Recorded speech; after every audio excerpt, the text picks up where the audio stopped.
तो let's discuss about mapping part of question paper 2024। ये अलग से इसलिए कराया जा रहा है क्योंकि मैपिंग का वेटेज बढ़ते जा रहा है। अराउंड 12-13 क्वेश्चंस आ रहे हैं लगातार 2-3 साल से मैपिंग में। और मैपिंग हमारा देखने का तरीका है वो थोड़ा सा अलग है। मैपिंग का part IR, geography, environment, history हर जगह से आ रहा है।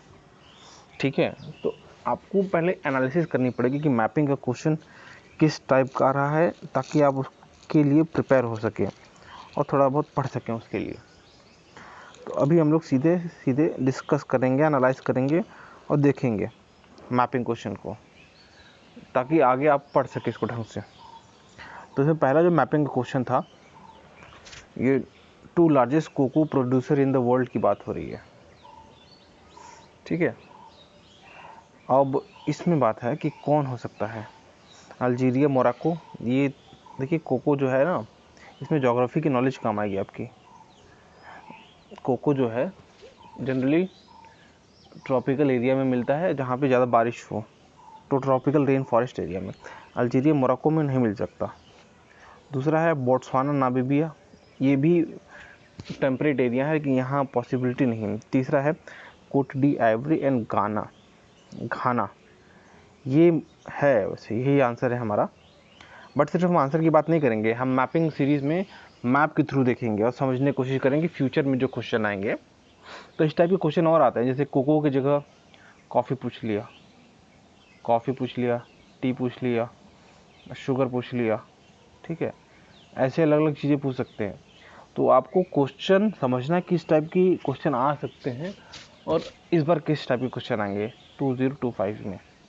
ठीक है, तो ये दोनों ऑप्शन पास थे। इस पर हमने जो PYQ सीरीज़ में डिस्कस किया था, लेकिन मैपिंग में अलग से देख रहे हैं ताकि हम क्या प्रिपेयर करें लास्ट 65 डेज़ में। ठीक है, मैपिंग में आपको ज़्यादा टाइम देना चाहिए, कम से कम 1-2 घंटा, कम से कम 1 घंटा तो डेली अगर आप मैपिंग देंगे तो आपके 20 नंबर बढ़ जाएंगे। लगभग 20 नंबर बहुत बड़ी बात है। 20 नंबर बढ़ने से आप फॉरेस्ट का कट ऑफ में निकाल लेंगे। तो चलिए हम लोग पहले मैप को समझते हैं। इस वाले मैप को, fine and bulk cocoa production in the world कहाँ कहाँ पे ज़्यादा होता है। तो जो जितना बड़ा नंबर होगा वो इंडिया में कितना है, 20 के। ये नंबर किस चीज़ में है, केजीज में है शायद। इवन टन में भी होगा। तो पहले आपको क्वांटिटी देखना इंपॉर्टेंट है। देखिए इंडिया में 20 के है। इस एरिया में देखिए भी ट्रॉपिकल एरिया है। जैसे मैंने कहा था, अगर आपको आइडिया नहीं तब भी आपको पता हो जाना चाहिए कि ट्रॉपिकल एरिया में, रेन फॉरेस्ट एरिया में ज़्यादा होगा। तो इंडोनेशिया एरिया में 2,40,000 के आसपास है। पापुआ न्यू गिनी में 37,000। तो लेकिन जो बड़ा एरिया है वो कहाँ दिख रहा है, बड़ा एरिया ये देखिए 2,90,000, 250 और आसपास कहीं इतना बड़ा दिख रहा है। एक ब्राज़ील में है 204, बड़ा प्रोड्यूसर है। लेकिन ओवरऑल देखा जाए सबसे ज़्यादा कहाँ पे है आपका, 2 मिलियन और 2,000, 2 लाख, बहुत फ़र्क है ना। तो ये हमारा आंसर होगा, ये पूरा बेल्ट 2 मिलियन प्लस लगभग 1 मिलियन प्लस हाफ मिलियन, लगभग 4.5 मिलियन 3.5 मिलियन के आसपास है यहाँ पे। तो और एरिया कौन कौन सा है, ये कैमरून, घाना, आइवरी कोस्ट जिसको कोट डी आइवरी बोलते हैं, नाइजीरिया। तो ये कोको बेल्ट है वर्ल्ड का। ठीक है, इसी तरह से कॉफ़ी बेल्ट बोल दिएगा तो आंसर हो जाएगा उस समय ब्राज़ील। इधर देखिए ये भी कुछ एरिया है कोको प्रोडक्शन के लिए। लेकिन सारा एरिया ना, देखिए सारा एरिया ट्रॉपिकल एरियाज़ में ही, ऐसे सारा एरिया ट्रॉपिकल एरियाज़ में ही है, ट्रॉपिकल एरियाज़ में ही है यहाँ पे। इंडिया में थोड़ा सा लेकिन नॉर्मल, ये भी बहुत कमी है 20,000, फिर भी ठीक ठाक इंडिया में, क्योंकि हमारा क्लाइमेट ऐसा है कि कई चीज़ें हो जाती हैं हमारे पास। ट्रॉपिकल के साथ एवरग्रीन टाइप के भी फॉरेस्ट भी हैं। तो ना इस टाइप के क्वेश्चन जब कोको में आ गया तो राइस, टी, इन सब जगह चीज़ों में भी आ जाएगा। Largest producer, second largest producer, और आए हुए हैं ऐसे सवाल। तो ना इस तरह से आपको मैपिंग देखना है। जैसे हमने कहा था कि अगर हमें आइडिया ना भी हो एग्जैक्टली आंसर का तब भी हम आसपास आ सकते हैं। ठीक है, लेकिन आपको थोड़ा सा मैपिंग का आइडिया होना चाहिए, टेम्परेट एरिया का, ट्रॉपिकल एरिया का, फिर किस टाइप की फॉरेस्ट है, एवरग्रीन किधर है, रेन फॉरेस्ट किधर है। ठीक है, इस तरह से अगर आप प्रिपेयर करेंगे तो आपको आंसर मिल जाएगा। अभी देखिए फाइन और मेजर, फाइन कोको में, बल्क कोको में भी डिफरेंस दिया हुआ है, रेड वाला अलग है, ये अलग है, लेकिन ओवरऑल क्वेश्चन पूछा गया था। ठीक है, अगला सवाल है रिवर सिस्टम पे सवाल है। ये सवाल एक सवाल पक्का है हर साल का, रिवर सिस्टम पे, या वर्ल्ड रिवर पे या इंडियन रिवर पे। तो इस बार गंगा आ गया, कभी यमुना आ जाता है, कभी यमुना आ जाएगा, यमुना भी गंगा का पार्ट है वैसे, अलग से भी आता है इसलिए बताया मैंने। कभी इंदस आ जाएगा, कभी गोदावरी। तो यहाँ पे पूछा गया है क्या, वेस्ट टू ईस्ट, वेस्ट मतलब इधर इंडिया के, ईस्ट से।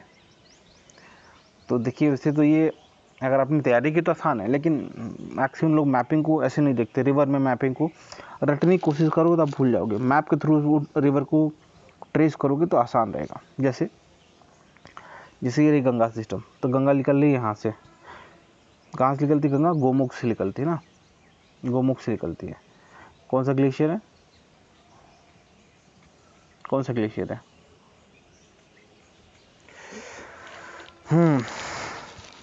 भागीरथी जहाँ से आया था ना, कौन सा ग्लेशियर था वो, उसको बताइएगा सर्च करके आप। ठीक है, यमुना किस ग्लेशियर से है, ग्लेशियर के नाम भी आते हैं, आया भी था, बंदरपूछ मैच करने के लिए था वो, यमुना बंदरपूछ ग्लेशियर से निकलती है। ठीक है, और मंदाकिनी निकलती है हमारा जो केदारनाथ के पीछे ग्लेशियर है, चौराबाड़ी, वहाँ से। तो आप ट्रेस करिए रिवर को, गंगा रिवर सिस्टम है, यहाँ से आ रही है आगे, फिर कन्नौज, फिर गंगा, देखिए, और यमुना आ रही है दिल्ली आगरा होते ही, फिर यहाँ पे चंबल भी जाती है टावा में, फिर बेतवा, फिर तमसा, और गंगा को आप यहाँ पे ये रहा प्रयाग, जहाँ पे दोनों मिल जाती है। प्रयाग के बाद गंगा में क्या मिलती है, तमसा मिलती है राइट से, ये राइट है, ये लेफ्ट है। ये भी पूछेगा लेफ्ट बैंक ट्रिब्यूटरी कौन सी राइट है, ये गोमती है, लखनऊ होते हुए आती है, ये बनारस के आगे गंगा मिलती है। फिर घाघरा, घाघरा मिलती है छपरा के आसपास, ये गंडक है, ये दानापुर के आगे, आई थिंक सोन है, सोनपुर, वहाँ उस एरिया में, मतलब पटना के थोड़ा आगे मिलती है, दानापुर पटना से पहले वहाँ पे। इसके बाद कोशी है, तो आंसर हमारा रहेगा गोमती, घाघरा, गंडक, कोशी।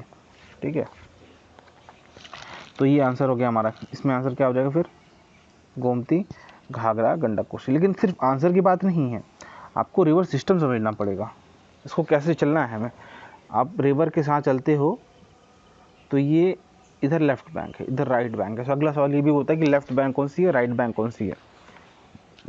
और आपको क्रोनोलॉजी पता होगा, राइट बैंक में से कौन कौन सी ट्रिब्यूटरी है, चंबल है, यमुना है, बेतवा भी है, सोन भी है गंगा की। अब ये इधर ब्रह्मपुत्र आ गया, तो अगली बार ब्रह्मपुत्र पर फिर से सवाल आ जाएगा, सुबनसिरी, धनसिरी, लोहित, ऐसे और भी रिवर है, मानस रिवर इसमें आती है, जल ढाका आती है। ठीक है, तो आपको ना ऐसे मेजर जो रिवर है, इंडिया की 5 मेजर रिवर्स हैं, सबको देखना पड़ेगा, तब आप कम से कम एक मैपिंग का सवाल आपको 2 नंबर तो पक्के हो जाएंगे, 2 नंबर पक्के हो जाएंगे। और ये आता है रिवर के एक सवाल जरूर आएगा हर साल, नो एक्सेप्शन। तो ऐसे आप 4 नंबर बढ़ा सकते हैं इन 2 टाइप के सवालों से, एग्रीकल्चर वाला ये। तीसरा है फिजियोग्राफिक रीजन है, किस रीजन में है और कौन सा वाटरफॉल है। कभी वाटरफॉल पूछ लेगा, कभी लेक पूछ लेगा, कभी डैम पूछ लेते हैं। तो ऐसे अलग अलग चीज़ें आती रहती हैं। तो ज्योग्राफी में इस समय मैपिंग के क्वेश्चन बहुत आगे हैं, हालांकि और टॉपिक्स में भी हैं, पर हम लोग बात करेंगे धुआंधार। धुआंधार है नर्मदा रिवर पे, तो सही है, बट ये मालवा रीजन में नहीं है। मालवा रीजन जो है ना, ये वेस्ट है, एमपी का जो वेस्ट पार्ट है उधर मालवा है, इंदौर की तरफ। और नर्मदा निकलती है आपका जबलपुर के आसपास, एकदम ईस्ट में। तो अगर आपको आइडिया है ना कि मालवा रीजन की तरह ये, तो आप इसको सिर्फ, वरना कई लोग ना सिर्फ रटे थे तो यहाँ पर टिक कर देख के टिक कर दिए, जो कि गलत हो गया, क्योंकि आपको मालवा नहीं आइडिया था। तो इसके लिए मैपिंग बहुत इंपॉर्टेंट है। अगला है हुंडरू। हुंडरू है छोटा नागपुर प्लेटू में, रांची के पास, रांची पे, रांची प्लेटू भी बोलते हैं। और सबन रेखा, सबन रेखा रिवर पे 2 साल पहले क्वेश्चन आ चुका था, हालांकि थोड़ा टफ है, तो जो थोड़ा बहुत जिसको आइडिया है हुंडरू कहाँ पे, तो आप कर सकते हो। लेकिन स्टिल आपको ना लोकेशन इंपॉर्टेंट होनी चाहिए, मेजर प्लेटूज़ के, मेजर रिवर के, तो कम से कम आप उसको आसपास मैच कर पाओगे, नाम पता है तो। ठीक है, तो दूसरा गलत है। तीसरा गरसोप्पा, ये लार्जेस्ट लॉन्गेस्ट, नहीं फॉल तो हाइट के हिसाब से होगा ना, हाईएस्ट फॉल इंडिया का, हाईएस्ट फॉल इंडिया का वेस्टर्न घाट में है, ये बात सही है, लेकिन ये नेत्रवती नहीं है। शरावती रिवर है, शरावती, ठीक है। तो ऐसे यहाँ पे इन्होंने सिमिलर नाम दे दिया मिक्स करने के लिए। ये सवाल थोड़ा टफ था, लेकिन आपको थोड़ा सा आइडिया होना चाहिए, क्योंकि ये तो लार्जेस्ट है अपने डाटा होगा, लेकिन किस एरिया में है ये देखना है। तो इसके लिए ना आपको मैप लेके बैठना पड़ेगा, इंडिया का मैप लेके बैठना पड़ेगा, तभी आप कर पाओगे, ठीक है। आंसर पे हम नहीं जाएंगे इस समय, आंसर के लिए हमने डिस्कस कर चुके हैं। आंसर वैसे इसका 1 है, लेकिन ऊपर वाला, लेकिन आपको मैपिंग को ऐसे समझना पड़ेगा, इस तरह से आपको मैपिंग पढ़नी है। अब आपके तब बहुत कम से कम 20 नंबर बढ़ जाएंगे अगर आपने इस तरह से ढंग से उसको फॉलो कर दिया। देखिए एक और सवाल, लास्ट ईयर भी आया था, यूक्रेन आया था, यूक्रेन की बॉर्डरिंग कंट्री से आया था, इस बार नॉर्थ सी आ गया। तो ये लोकेशन वाला जो सवाल है, इसको कोर मैपिंग बोलते हैं। मैपिंग वो सब भी है, वो भी है, लेकिन आपको समझना पड़ेगा कि मैपिंग कैसे देखी जा रही है यहाँ पे। तो बोली गई है कि नॉर्थ सी के चारों तरफ कंट्री कौन थी, कि इस समय वो जो यूरोप है ना, बहुत इंपॉर्टेंट है। यूक्रेन और रशिया क्राइसिस की वजह से यूरोप से बहुत सारे सवाल आ रहे हैं, हर साल एक सवाल आ रहा है। कभी ब्लैक सी की तरफ आ जाएगा, कभी बाल्टिक सी, कभी यूक्रेन की चारों तरफ, कभी एड्रियाटिक सी और इटली के आसपास। तो ये नॉर्थ सी आ गया। चलिए हम लोग नॉर्थ सी देख लेते हैं। तो इसका आंसर होगा फिनलैंड नहीं है, रशिया नहीं है, तो आंसर है Germany and Norway, only 2। But हम लोग मैप देखते हैं इसका। ये देखिए रही नॉर्थ सी है। इस पर ना लॉ में केस भी होता है, नॉर्थ सी कॉन्टिनेंटल शेल्फ केस। और भी इम्पॉर्टेंट है, नॉर्ड पाइपलाइन एक जाती है रशिया के लिए, जो नॉर्ड पाइपलाइन है रशिया से जर्मनी में बाकी कंट्रीज़ में जाती है। नॉर्ड 2 भी है, नॉर्ड 1 है, नॉर्ड 1 का अलग रूट है, नॉर्ड 2 का अलग रूट है, ठीक है।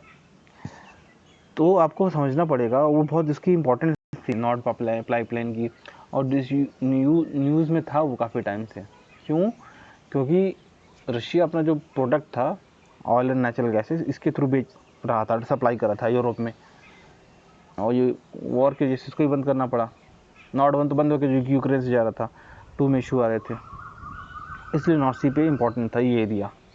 वैसे भी बड़ी बड़ी कंट्रीज़ हैं यहाँ पे, पैसे वाली, इसलिए इम्पोर्टेंट है। तो अब हमको देखते हैं कंट्री कौन कौन सी है। यूके, पूरा यूके है नॉर्थ सी की तरफ। अगला है फ्रांस, ये स्ट्रेट ऑफ, ये इंपॉर्टेंट है वैसे, इस पर पूछ सकता है। एक चैनल टनल है, चैनल टनल फ्रांस को लंदन से जोड़ता है, यूरोप से, इंग्लैंड से जोड़ता है। अंडर वाटर टनल है ये, अंडर वाटर टनल, ठीक है, चैनल टनल इंपॉर्टेंट है ये। तो स्ट्रेट ऑफ डोवर से क्रॉस होता है वो। अगला है France, UK, Belgium, Netherlands, Germany, Denmark, और ऊपर नॉर्वे और स्वीडन, ये है। फिनलैंड इधर, फिनलैंड पार्ट नहीं है। तो ये सारी कंट्रीज़ हैं नॉर्थ सी का part, Norway, Sweden, Denmark, Germany, Netherlands, Belgium, France, UK. आप जब मैप पढ़ें ना, तो बर्ड आई व्यू से पढ़ें, बर्ड आई से। आपको मोटा मोटा चीज़ें पता होनी चाहिए, कौन सी चीज़ कहाँ पे है, तब आप आसानी से कर लोगे, वरना टफ हो जाएगा। अगला है, भी सवाल है ये माउंटेन रेंज का। देखिए जितने फिजिकल फीचर्स सवाल हैं, तो ये एक री इमर्जेंस है ज्योग्राफी में। जो कोर ज्योग्राफी के सवाल पहले आते थे 2012 से पहले, ये अभी भी पीसीएस में आ रहे हैं, अब वापस आने लगे ढंग से, क्योंकि पॉलिटी में बहुत ज़्यादा एग्जॉस्ट हो चुकी हैं चीज़ें। अभी भी आ रहे हैं, लेकिन अब करंट अफेयर्स को ज़्यादा देना नहीं चाह रहे हैं, वो स्टैटिक पे ज़्यादा फोकस कर रहे हैं।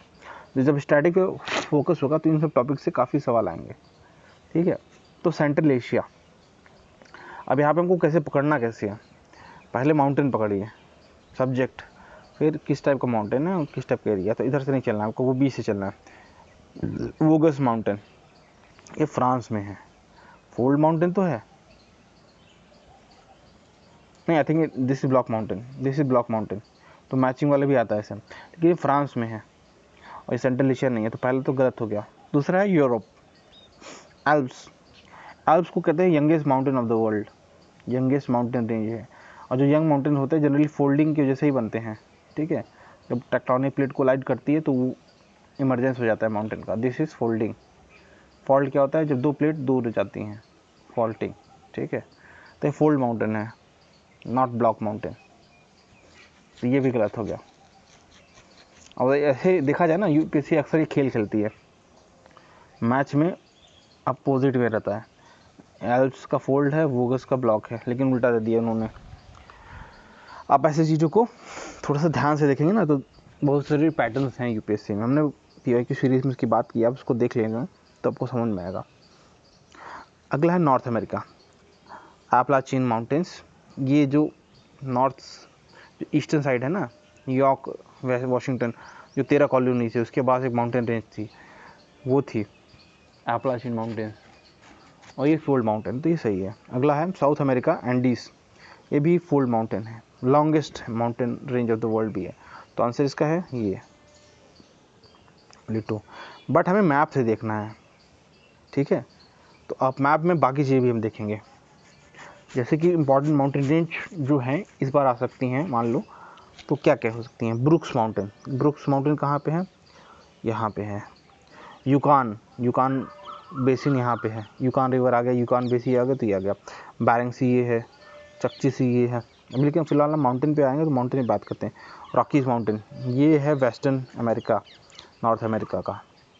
उसके बाद Sierra Madre Occidental, Sierra Madre मतलब मदर होता है, तो सियारा माद्रे है। यहाँ पे कौन सी रिवर ड्रेन होती है, कोलोराडो। ये मोटी मोटी चीज़ है। ये हमारा जो सवाल का पार्ट था, एपलाचिन माउंटेन। आगे लॉरेंशियन प्लेट्स, ग्रेट लेक्स यहाँ पे हैं। अगला माउंटेन जो था हमारा एंडीज था, ठीक है, एंडीज। एंडीज से साउथ अमेरिका में अटाकामा डेजर्ट भी इधर ही आता है, पैटागोनिया भी यहीं आता है, ब्राज़ील हाईलैंड इसके ईस्ट में आता है साउथ अमेरिका में। अगला माउंटेन रेंज ड्रैगनवॉक, ये इंपॉर्टेंट है क्योंकि अगली बार यूपीएससी में आ सकता है। ये है साउथ अफ्रीका में है, ठीक है, साउथ अफ्रीका में है। अच्छा माउंटेन है, बड़ा सा है, काफ़ी खूबसूरत है। इस पर एक बार सवाल आ चुका है वैसे। इथोपियन हाईलैंड है, ग्रेट रिफ्ट वैली है, एटलस माउंटेन है। क्योंकि आज हम माउंटेन कर रहे हैं तो थोड़ा अभी मैं इस सवाल माउंटेन पे ज़्यादा फोकस करूँगा। एल्प्स दिखिए रहा आपका, एल्प्स, एल्प्स के आपको दिख रहा है, यूरोप में तो है, ठीक है। ये यूरल माउंटेन है, ये एशिया और यूरोप को अलग करता है, ठीक है। यहाँ पे हिमालयस है, ठीक है। यहाँ पे कुलमाया रेंज है, लेक बैकाल है। इन सब चीज़ों पे सवाल आ चुके हैं। जैग्रोस माउंटेन, आप जब भी मैप देखें ना तो ऐसे ज़रूर देखिए, एक बार ज्योग्राफी में माउंटेन का मैप, एक बार रिवर सिस्टम का मैप, लेक्स का मैप, ऐसे आपको देखना है। और ये बहुत इंपॉर्टेंट है क्योंकि सवाल आ रहे हैं और आगे भी आएंगे ऐसे। अगला सवाल है हमारा, ये देखिए थोड़ा करंट अफेयर्स भी है, पोर्ट और मैपिंग भी है, मैंने इसको उसमें डाल दिया, चाहे तो आप इसको हटा सकते हैं। लेकिन मेजर जो पोर्ट्स होते हैं ना, मेजर जो पोर्ट्स हैं, मेजर पोर्ट्स और मेजर, चाहे ये एयरपोर्ट हो या पानी वाला पोर्ट हो ना, इस पर सवाल आते रहते हैं। और भी टाइप के सवाल आएंगे, मैं इस पर इसमें भी दिखाऊंगा, अभी आगे भी आएंगे वो।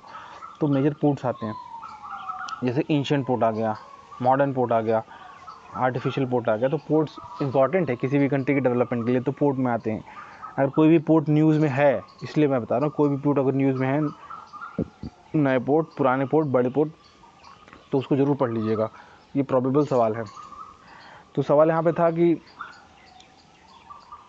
ग्रीन फील्ड कौन से यहाँ पे, तो आंसर तो इसका ये है डोने पोलो, ये नया है, ये अरुणाचल में है। कुशीनगर का कुछ साल पहले ही बना था, तो ये एकदम नया नहीं है। अभी कितना को नए बोलते हैं, ग्रीन फील्ड तो था ये, बट रिसेंट की बात हुई है। रिसेंट में कितना लेते हैं इसके ऊपर आपको देखना पड़ेगा, बट कुशीनगर का कुछ साल पहले ही बना है। तो कुछ साल पहले बना तो उसको रिसेंट में ले सकते हैं, विजयवाड़ा का पहले से, ठीक है।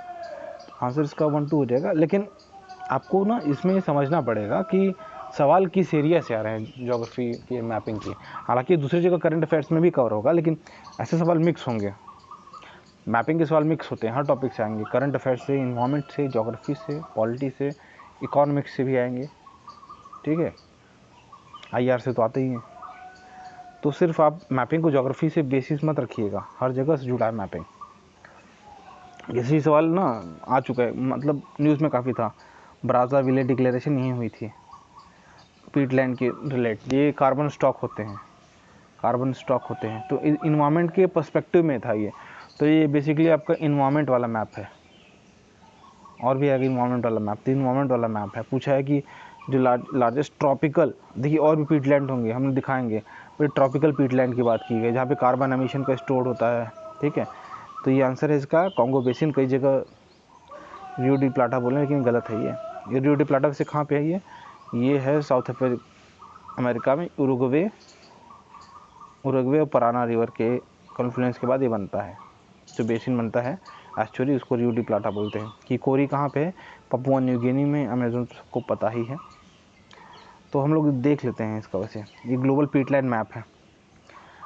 ये देखिए सबसे ज़्यादा पीटलैंड तो यहाँ पे है, बट ये टेम्परेट है, ठीक है, टेम्परेट है। ट्रॉपिकल पूछा है हमसे, तो ट्रॉपिकल एरिया की बात हो रही है। ट्रॉपिकल एरिया में सबसे ज़्यादा जो है एक साथ जो है इसमें है कॉन्गो बेसिन में। अमेज़न में भी काफ़ी ज़्यादा है, लेकिन ओवरऑल कॉन्गो में ज़्यादा है, ठीक है। तो आंसर इसका है कॉन्गो बेसिन। और ब्राज़ाविले को largest Peatland in the world बोलते हैं सिंगल जगह पे, तो वैसे भी है। अब देखिए, तो कोर ज्योग्राफी है, तो फिर मैंने इसको मैपिंग में क्यों किया, क्योंकि ये मैपिंग से चीज़ें बहुत आसान हो जाएगी। अगर आप मैपिंग के थ्रू ज्योग्राफी पढ़ते हो या बाकी सब्जेक्ट देखते हो एक बार, तो चीज़ें आसान हो जाती हैं। वरना थोड़ा सा रटना है, सब चीज़ें टफ हो जाएगा। मैप के थ्रू कॉन्सेप्ट आपका आसान हो जाएंगे। इसलिए मैंने कहा कि 10 से लेकर 13 सवाल हैं। अब इन दो सवाल को चाहे हटा दो, लेकिन एज ए मैप चीज़ें आसान हो जाएंगी, इसलिए बात की गई है। 21 जून की बात हो रही है। ये क्या होते हैं, लार्जेस्ट डे की बात हो रही है ना, अर्थ के लार्जेस्ट डे की बात हो रही है, समर सोलास्टिक की बात हो रही है नॉर्थन हेमिस्फीयर में, ठीक है। तो 12 घंटे ज़्यादा सन कहाँ कहाँ पे होता है, इक्वेटर में नहीं होता, कैंसर में होता है, आर्कटिक सर्किल में होता है ये, ठीक है। इक्वेटर में क्यों नहीं होता, 50% तो होना चाहिए, बट हमारा जो अर्थ का एंगल है 23 डिग्री टिल्टेड है, इसकी वजह से नहीं होता। हमने फोटो में दिखाते हैं इसका आंसर तो इसका सी है, फोटो में दिखाते हैं इसको हम। जैसे कि अर्थ का एंगल ना, ये समर सोलास्टिक की बात हो रही है, एक 2000 फोटो पुरानी है, लेकिन आप समझ जाइए। जैसे ये इक्वेटर है, जनरली अगर अर्थ ऐसे हो तो दिन रात बराबर हो हमेशा, लेकिन टिल्ट ऐसे है, ठीक है। जो सन रे है मोस्ट डायरेक्ट यहाँ पे है, तो ये हमारा ट्रॉपिकल एरिया जनरली ये बन जाएगा उस समय। तो इसके ऊपर है हमारा 12 आवर प्लस, ये एरिया में, इस एरिया में और इस एरिया में। यहाँ पे तो 24 घंटा दिन ही रहेगा।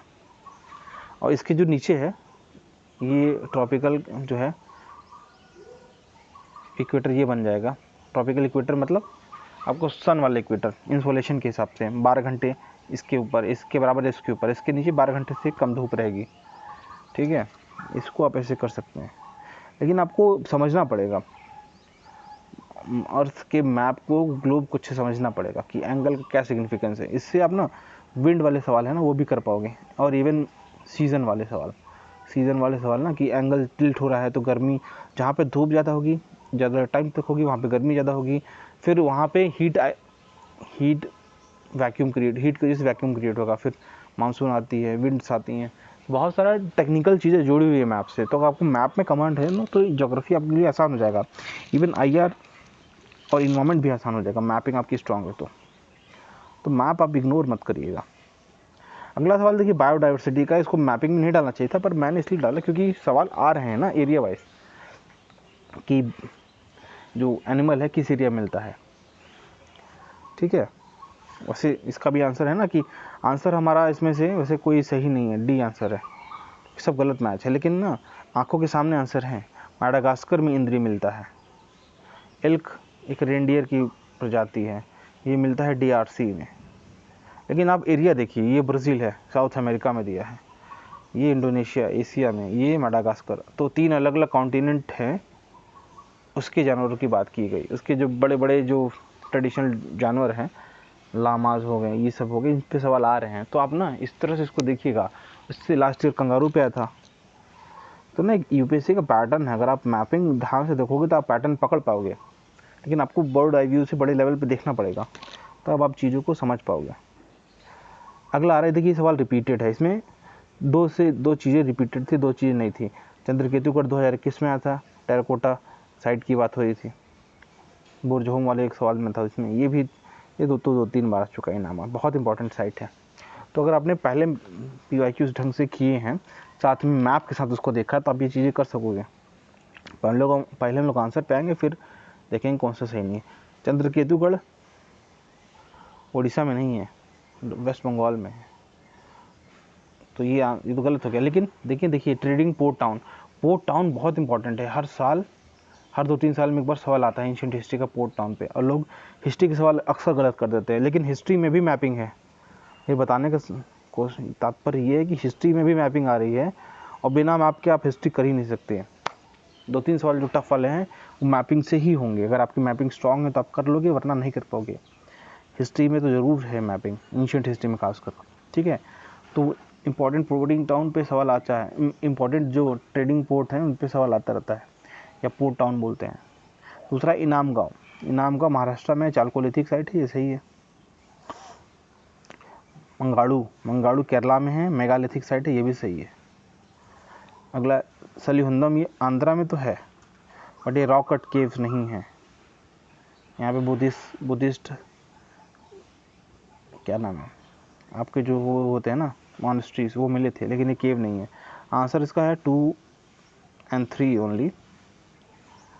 लेकिन आपको ना ये सवाल बहुत इंपॉर्टेंट है, क्योंकि इस सवाल में 4 सवाल है। इस एक ही, इन जो चारों चीज़ें हैं ना, चालकोलिथिक, मेगालिथिक, रॉक कट या पोर्ट टाउन, इनसे एक सवाल आ सकता है इस बार भी।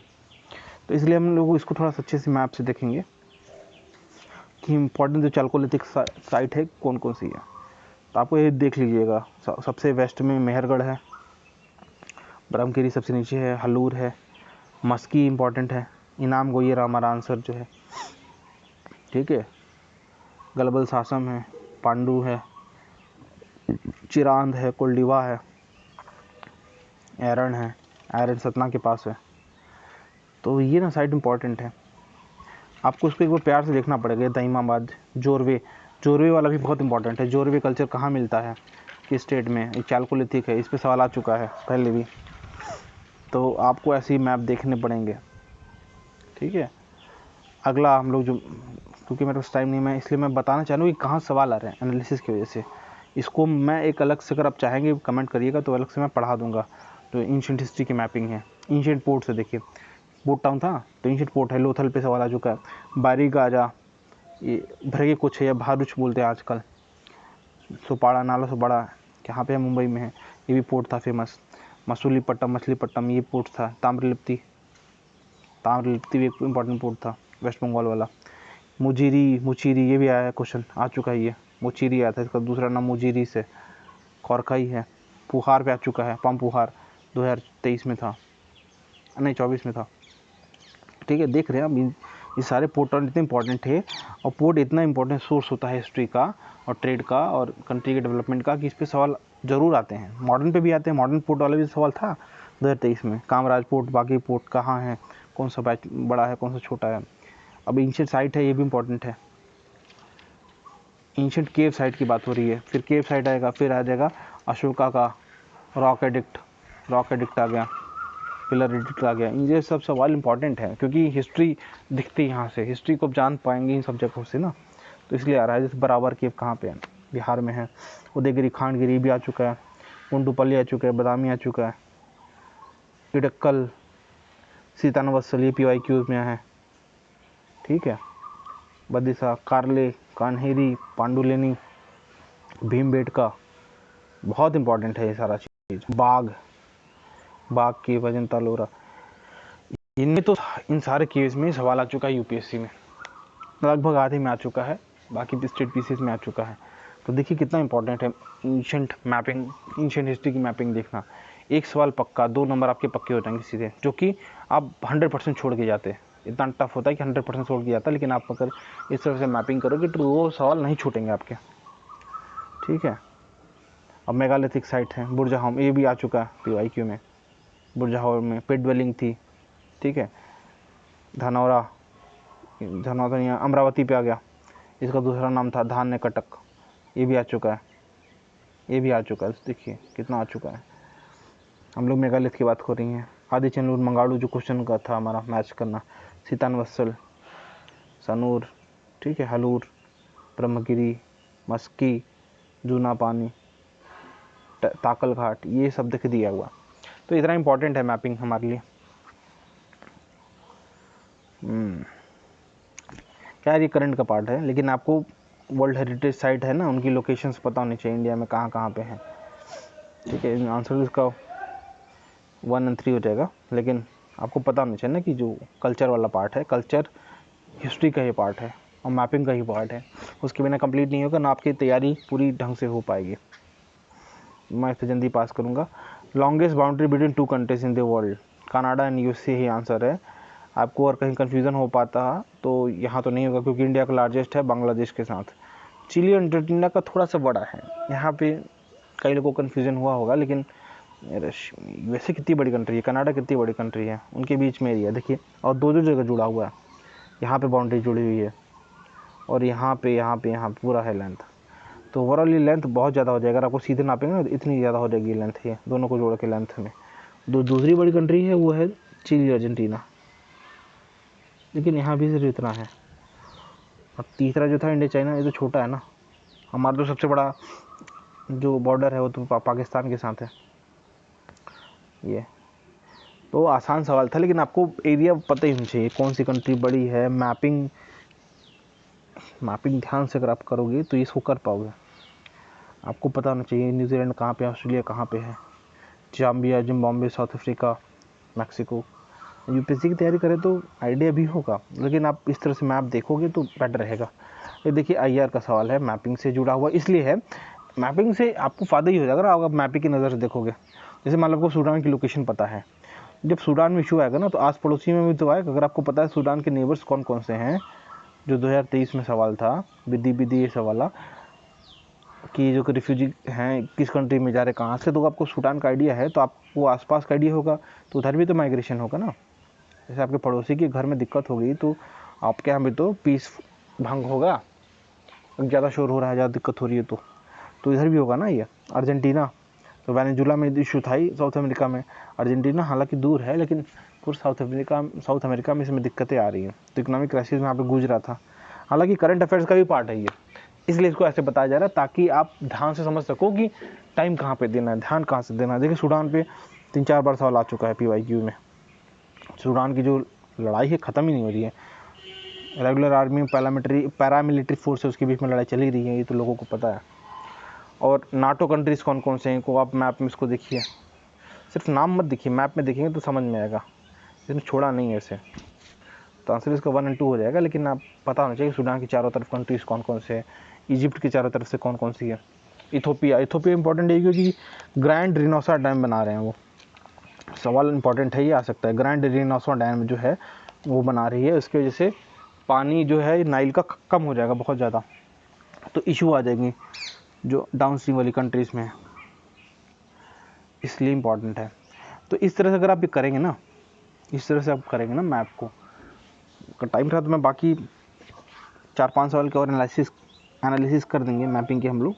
लेकिन आपको इस तरह से मैपिंग पढ़ना है। अगर आप इस तरह से मैपिंग पढ़ोगे तो आपको 20 नंबर मिल जाएंगे, 20 नंबर श्योर हो जाएंगे आपके, और आप आराम से कट ऑफ क्लियर कर लोगे, इवन सिविल्स के अलावा फॉरेस्ट का भी। ठीक है, आप लेकिन मैपिंग पे ज़रूर फोकस करिए। और मैपिंग है ना कि एक फ़ोटोग्राफिक मेमोरी में सेव होती है, फ़ोटोग्राफिक मेमोरी, तो काम भी आती है, ज़्यादा याद रहती है वो कलर्स के साथ। अगर आप ये देखो खासकर ऐसे तो ना मैपिंग मत छोड़िए, आप मैपिंग ढंग से करिए। बाकी इसके बाद 5 साल 6 साल का एनालिसिस करने के बाद आप उन टॉपिक पे मैपिंग करेंगे। जैसे कि मैंने ये जो भी दिखाया था आपको मैप, मेगालिथिक साइट वाले, सभी इंपॉर्टेंट हैं, इन सबसे सवाल फिर से आ सकते हैं। और भी कई सारे मैपिंग में जो NCERTs में दी हुई हैं, ठीक है, मैप्स जो दिए किसी भी सब्जेक्ट के, वो इम्पॉर्टेंट है, हमको करना है उन्हें, उनसे सवाल आते हैं और बहुत आसान होते हैं सवाल, बस एक आपको एक बार टाइम देना है। तो ठीक है, इस तरह से आप करिए, और आई होप आपकी पढ़ाई अच्छी जा रही होगी। आज के लिए इतना ही, धन्यवाद।